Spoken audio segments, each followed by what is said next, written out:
There's a Burger King in the Bronx in New York City, 242nd Street, the last stop of the number one train uptown, that takes it as its purpose to hire people that would be considered by society handicapped. And I was thinking how fortunate I have been. I've been sitting in appreciation thinking about how fortunate I've been to experience the presence of these individuals. Specifically, there's a man, it's a black man that works there. He's about, or used to work there. I'm talking about maybe 7 years ago. I don't know if he still works there. He must be about 6'2", 6'3". And I guess for absence of what you would consider being societally accepted as intelligent, he goes around as soon as you go in there, he has a very high pitched voice, but a very low tone. Good morning, good morning, good morning to everyone that comes in. Doesn't matter who you are, regardless of color, age, height, orientation, sexually or otherwise. And he runs and gets one of those crowns that Burger King has, one of those cardboard crowns that you can fit and adjust to the shape and size of your head. And he just gives it to you. He not only does he give it to you, but he places it on your head. People who don't know him, many times they are scared because here's this big person coming to you and with his arms out trying to place a crown on your head, and then they quickly realize that it's harmless. He's harmless. It's all uh, in a way. I believe he believes he's making your day by doing that. In a way, I believe he really is making your day by doing that. And I guess the reason why it seems so strange, not only he must have been at that time close to 50 years old or more, is that you know how much people don't care about how they make you feel many times or what kind of customer service that you get many times. And it's to the point where when you receive good service, you are surprised because you just don't expect it. This is not a global phenomenon, but especially if you live in a big city like New York City, you are not always expecting good customer service. I say this to say that many people who are considered handicapped, you just, besides the obvious uh, hints that something might not be completely 100% functioning with them, they're just such pleasant people to be around. It's almost what society says they don't have in one way, they make up for it so many times in another. I've rarely heard any person considered handicapped complain about anything beyond, and if they're working, they try to do the best job possible. Another example, while I attended the City College of New York for part of my scholastic career here at the university, the cafeteria staff was also made up of a good portion of handicapped individuals. I remember one individual, he always used to come over, and as soon as you would sit down, he would clean the table in front of you, wish you good morning, good afternoon, and good night. And many people wouldn't say anything back to him. I would try to engage him in conversation. I'm going to date myself here. I remember that he loved music.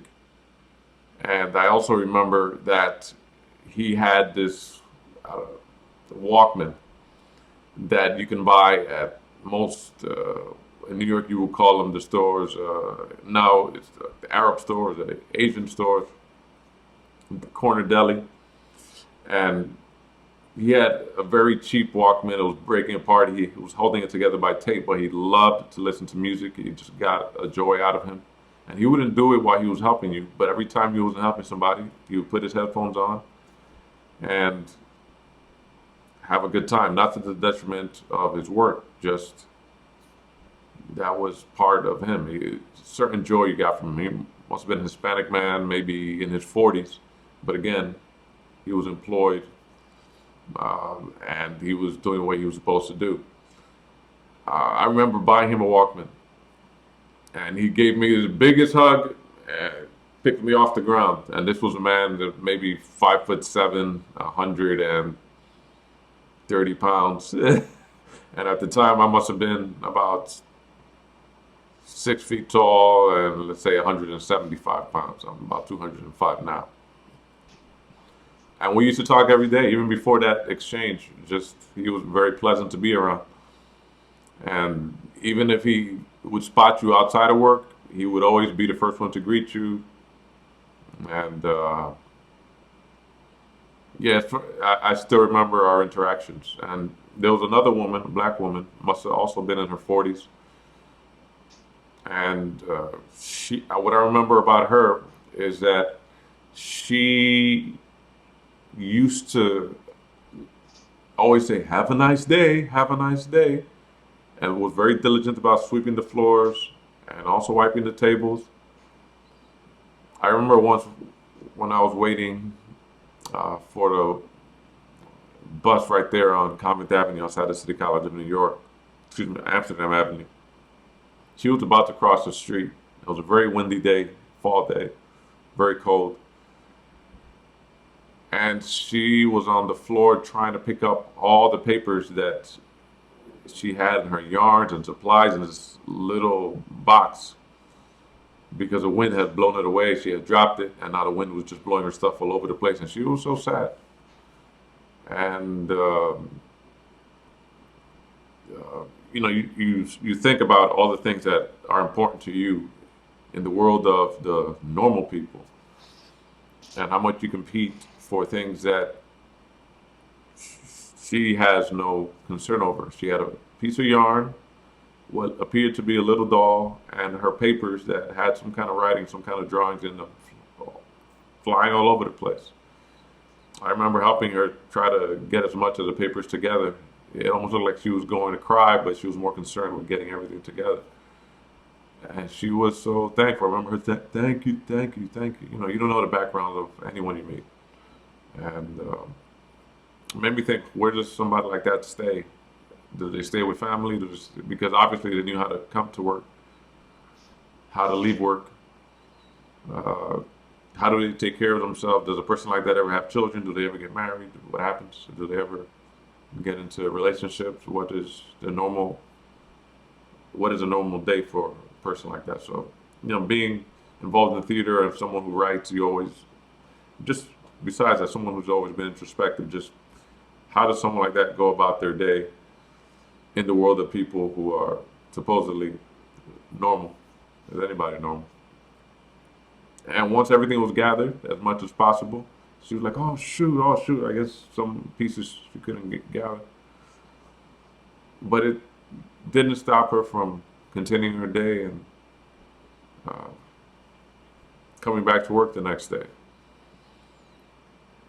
I like this time in the morning because it gives me a chance to reflect on life and where I've been and where uh, how I've been influenced by the people that I've met and how it's influenced my work in some way, perhaps. In the present time, a couple of weeks ago, I went to Staples in South Columbus Boulevard in Philadelphia. So this is a current study, so this person might still be there. The last couple stories have been about 7 years old now. This is a man. Yeah. If you go into that Staples, you know Staples I'm talking about, right on the boulevard. As soon as you go in, he must be about, I would say, 4'11". It's a black man, and I don't know if he has full use of his legs, but he uses those what looked to be arm crutches, half crutches, to pull his weight around, to move his weight around. So I don't know if he has full use of his legs. But as soon as you go in, he'll ask you, how may I help you? He says it in such a kind way that even if you don't need help, you want him to help you. I went in there looking for pens and something to put the pens in. And not only did he walk around the different aisles looking for what I wanted, it was a very specific thing that I wanted for pencil cases, pen cases. When he didn't find it, he called the manager, and when that wasn't sufficient, he called headquarters, and he told me how I can get it. Now, if that's not service, then what is? All this to say that little things can go a long way. Sometimes you're wondering, oh wow, listen, I just got removed from my job. I just got evicted. I just got a bill that I don't know how I'm going to pay. I don't know how I'm going to push forward with this business. I don't know what I'm going to do in my life. Just notice that there are people doing it already. I believe people like these are angels. They don't have the same preoccupations that we have, and many times they don't seem to let little distractions bother them, because many times they're already born with the biggest distraction that any of us can ever hope to have or even think about having. They don't have the same kind of experience throughout life. And in a way that has made them stronger. They have endured, they have persevered, and they have a little bit of something that I wish I had more of. And if anything, I believe I have been lucky to have experienced these things in my life, these people in my life, because it had made me put things into perspective. It has made me want to see the good in what I can do in helping not only others, but myself. It has helped my work tremendously just by observing what someone that society has not bended to meet their needs completely. They have gone far and beyond to help. And you'll see the difference in customer service. You'll see the difference in their attitude towards life. You see the difference in humor. They always seem to have a sense of humor. And of course, there's no encompassing mood or theme that falls under the umbrella of handicap, because some people are afflicted with this, some people are afflicted with that, some people have more understanding, some people have other challenges. All that to say that I am proud of what I've seen in my experiences with people like this in the workplace.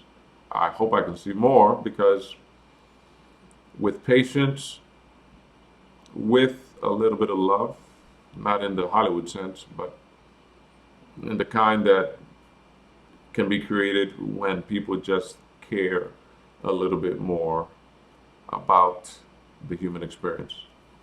Tell me what you think. Maybe you've had your own experience with life in the same way. Um, just a quick side, another story about before I go. I remember being on the train once. I was in high school and wasn't feeling too good about my experience. Coming home, sitting right in front of me on the one train going uptown, there was a person. I don't know what the condition was that she had, but it was a girl. She must have been maybe 7 years old. And this side of her face looked normal. The other side of her face looked like she had a big growth here. And she was looking at me as soon as I came in, as I assume many people might look at her, just by having the face that she had. And she was smiling. She just couldn't stop smiling. And it just made me think about how small the issues that I had were in comparison to this person that I don't know if their condition is going to get better or not. But from this young age, she has learned to smile, not only smile, but pass it along to someone else who she does not know, especially in a society that's ruled by beauty and not much else. So those experiences, I believe, have made me stronger. The experiences with people that would be considered handicapped. And I know it might not be a political correct term, and perhaps it's not. And I believe everyone has a certain kind of handicap, especially if you consider it normal. And a lot of it is by looking at people in a way that you believe that you are better because you have full use of your mind, your hands, and your feet. So someone has to be less, but don't live up to your full potential when these people are with a little bit more struggle. Keep that in mind. Appreciation goes a long way, and it's a great part of your lesson in life that no one can teach you. Pull inspiration from anywhere. And if I may invite you to not only use it for motivation, inspiration, and perseverance, but take your time and speak to them. Take some time. Some love and some patience will go a long way. It will make you feel better, it will make them feel better, and it will give you a new understanding. Thank you. Have a great day.